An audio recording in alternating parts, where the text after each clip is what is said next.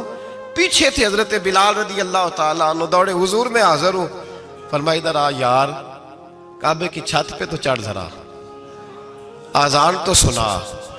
ایک صحابی حضور کے کان میں بولے، اور یہ بھی حکمت الہی تھی کہ وہ بولے، حضرت بلال کی شان ظاہر ہونی تھی، کان میں کہا یا رسول اللہ کافر پہلے ہی مر گئے، پہلے ہی کوئی حال نہیں ان کا، آج تو بالکل ہی ختم ہو گئے حضور، آج آپ کا سکہ چل گیا ہے، بلال کے بڑے دشمن ہیں، بلال کو رہنے دیں، کوئی اور نہ آج اذان دے دے۔ کان میں بات کہی تھی، چاہیے تھا جواب بھی کان میں آتا، پر معصوم آمنہ فخر آدم و بنی آدم وفا کا خطبہ پڑھنے لگے، وفا کا خطبہ شروع ہوا۔ میرے حبیب علیہ السلام نے فرمایا کان میں بات کی تھی، حضور کان میں جواب دیتے، لیکن حضور نے فرمایا چپ کر یار، تو نے عجیب بات چھیڑ دی ہے، جب مکے میں پتھر کھانے ہوں تو بلال، اور جب بدر میں تلواریں چمکے تو بلال، احد میں پتھر برسے تو بلال، اور گلے میں کس کے رسی باندھ کے سے مکے کی گلیوں میں گھسیٹا جائے تو بلال محمد محمد کہے، اور آج اللہ عزتیں دے تو کسی اور کو چڑھاؤں، فرمایا چپ کر کے سارے نیچے کھڑے رہو۔ آج کعبے کی چھت پہ بلال کھڑا ہوگا تو میں دنیا کو بتاؤں گا وفا کس چیز کا نام ہوا کرتا، بلال ہی چڑھے گا کعبے کی چھت پہ۔ کس نے ذروں کو اٹھایا اور صحرا کر دیا، یہ کس نے قطروں کو ملایا اور دریا کر دیا، اور کس کی حکمت نے یتیموں کو کیا در یتیم اور غلاموں کو دنیا بھر کا مولا کر دیا۔ بھائی یاد رکھو، رشتہ جو وفا کا ہوتا ہے نا، اس کا بڑا رنگ ہوتا ہے، اس کا بڑا انداز ہوتا ہے، اس کے بڑے طریقے ہوتے ہیں۔ اگر حضرت حلیمہ غربتوں کے عالم میں میرے مصطفیٰ کو لے کے گئی تھی نا، تو معصوم آمنہ نے بھی تو سبق بڑا نرالا دیا نا امت کو۔ حضرت حلیمہ جب لے کے گئی تھی تو تب تو 3 لوگ تھے نا، کوئی دیکھنے والا نہیں تھا، 3-4 لوگوں میں لے کے گئی تھی۔ حلیمہ کہتی ہے جب میں نے رنگ دیکھا تو میں نے نرالا دیکھا ہے، مسجد بھری ہوئی تھی غلاموں سے، اور کریم رسول منبر پہ بیٹھے تھے، سادی سی بی بی جس کے لیے کبھی کوئی اٹھ کے کھڑا نہیں ہوا تھا، کوئی بھی، لباس بھی پرانا اور میلا تھا، کہتی ہیں جب میں نے مسجد میں قدم رکھا تو وہ والے نعرے لگے جو فرشتوں نے بھی دروازے کھول کھول کے دیکھے کہ کسی کے نعرے لگ رہے ہیں، اور جناب حلیمہ کہتی ہیں کسی نے ایسا کبھی استقبال نہ دیکھا ہوگا، حضور اٹھے گویا اللہ کی ساری رحمتیں اٹھ کے کھڑی ہو گئیں، اور پھر مصطفیٰ کریم نے بچھائی جب چادر، اور حضرت حلیمہ سعدیہ رضی اللہ تعالیٰ عنہ بیٹھی، اور حضور التحیات کی حالت میں سامنے بیٹھو، تو لوگوں کو پتا چلا جو وفا کا رشتہ ہوتا ہے اس کا رنگ ذرا نرالا ہوا کرتا ہے، اس کا انداز ذرا انوکھا ہوا کرتا ہے۔ بھائی رشتہ وفا کا، رشتہ خلوص کا، لالچ کا رشتہ اگر آپ نے کمپنی والے کی اس لیے دعوت کی ہے نا کہ وہ آپ کو مال صحیح دے گا، تو بھائی وہ بھی اس لیے آیا ہے کہ آپ اس کا مال زیادہ بیچیں گے۔ اگر آپ کسی رشتہ دار کے ساتھ اس لیے تعلق رکھتے ہیں نا کہ اس کے پاس پیسے زیادہ ہیں، تو وہ بھی اس لیے آپ کے ساتھ تعلق زیادہ رکھے گا کہ کبھی کبھی چلو گاڑی چلا لے گا، کبھی کبھی میرے کسی کام آ جائے گا۔ یہاں خلوص دیکھو، یہاں اگر آپ کے ہاں خلوص ہے تو پھر سامنے بھی آپ کو بڑا خلوص ملے گا۔ نبی پاک سید عالم صلی اللہ تعالیٰ علیہ وسلم نے رشتوں کی مضبوطی کا حکم دیا ہے۔ عرض کی یا رسول اللہ صلی اللہ علیہ وسلم، صحابی نے پوچھا حضور مجھے سب سے زیادہ کس صدقے کا ثواب ملے گا؟ ترغیب و ترہیب میں حدیث موجود ہے، حضور کس صدقے کا ثواب سب سے زیادہ ہے؟ تو اللہ کے رسول نے فرمایا تیرا رشتہ دار ہو، تجھ سے ناراض ہو اور ضرورت مند ہو، تجھ سے ناراض ہو ضرورت مند ہو تیرا اپنا، اس کو تو اگر صدقہ دے گا تو اللہ تجھے سب سے زیادہ اجر عطا فرمائے۔ ہمارے رشتے ہیں ضرورت کے، لالچ کے، جب تک لالچ پورا ہوتا ہے رشتہ ہوتا ہے، حالانکہ رشتے ضرورت کے نہیں ہونے چاہیے، رشتے عقیدت کے ہونے چاہیے، رشتے محبت کے ہونے چاہیے۔ اور روحانی زندگی میں اگر کوئی رشتہ لالچ کا ہو تو وہ تو 2 قدم نہیں چلتا، ٹوٹ جاتا ہے۔ عقیدت اور محبت اور احترام کا جو رشتہ ہوتا ہے وہ مضبوط ہوتا ہے، وہ ہمیشہ چلتا ہے، اس کے اندر پختگی ہوتی ہے۔ وفا اس رشتے کے اندر آتی ہے جس رشتے کے اندر کوئی لالچ، ہمارے زمانے کے اندر یہ شور ہو گیا ہے کہ کام پیارا ہے چام نہیں پیارا، اس شور نے رشتوں میں کمزوری ڈال دی ہے، دراڑیں پیدا کر دی۔ ہم لوگوں کو پیار ہو گیا ہے سامنے والا کتنا، اور جب تک ہمارے کام کا کوئی شخص رہتا ہے تب تک ہمارا تعلق بھی رہتا ہے، اور جب وہ ہمارے کام کا نہیں ہوتا تب تک ہمارا اس کے ساتھ تعلق ٹوٹ جاتا ہے۔ یاد رکھیے میرے بھائی، جب رشتے کی یہ بنیاد ہو نا، پھر اس میں وفا نہیں ہوتی، پھر اس میں وفا، آپ کہتے ہیں سامنے والا وفا نہیں کر رہا، تو بھائی وفا کی بنیاد ہی نہیں تھی یہ رشتہ۔ اللہ تبارک و تعالیٰ نے قرآن مجید میں صحابہ کی دو قسمیں بیان کی اور فرمایا دونوں کے ساتھ میرا وعدہ ہے کہ میں دونوں کے ساتھ اچھا سلوک کروں گا۔ یہ سارے ستارے ہیں، پر قسمیں دو ہیں، قسمیں دو، قبل الفتح اور بعد الفتح۔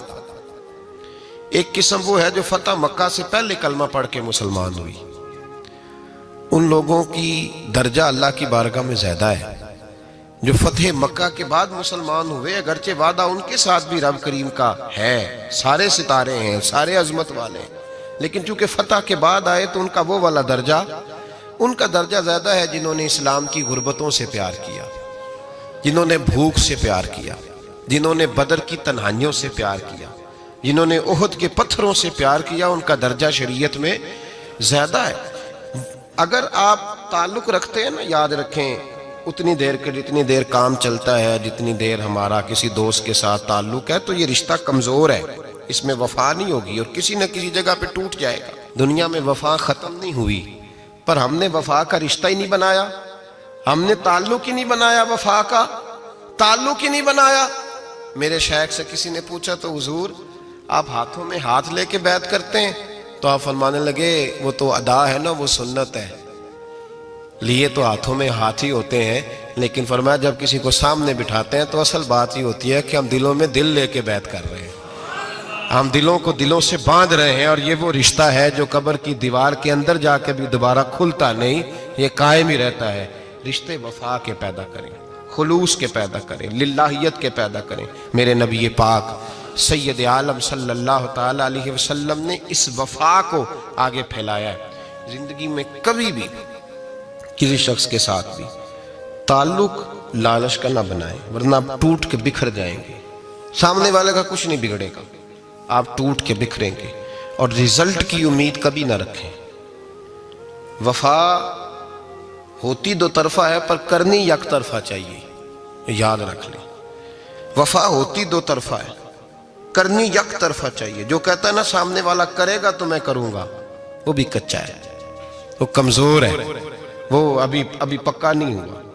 وفا کرنی یک طرفہ چاہیے، تو کر، سامنے والا نہیں کرتا تو نہ کرے، تو اپنی طرف دیکھنا، سامنے والے کو چھوڑ، وہ نہیں کرتا تو نہ کرے، اس کا اپنا۔ حضرت امام احمد بن حنبل رحمت اللہ تعالی علیہ، یہ وفا کے عنوان میں بڑی اہم بات ہے اگر آپ کو سمجھ آئے تو۔ امام احمد بن حنبل رحمت اللہ تعالی علیہ جھیل کے کنارے، ندی کے کنارے وضو کر رہے تھے، ایک بچھو ساتھ ساتھ چل رہا تھا، وہ چلتے چلتے پانی میں گر گیا۔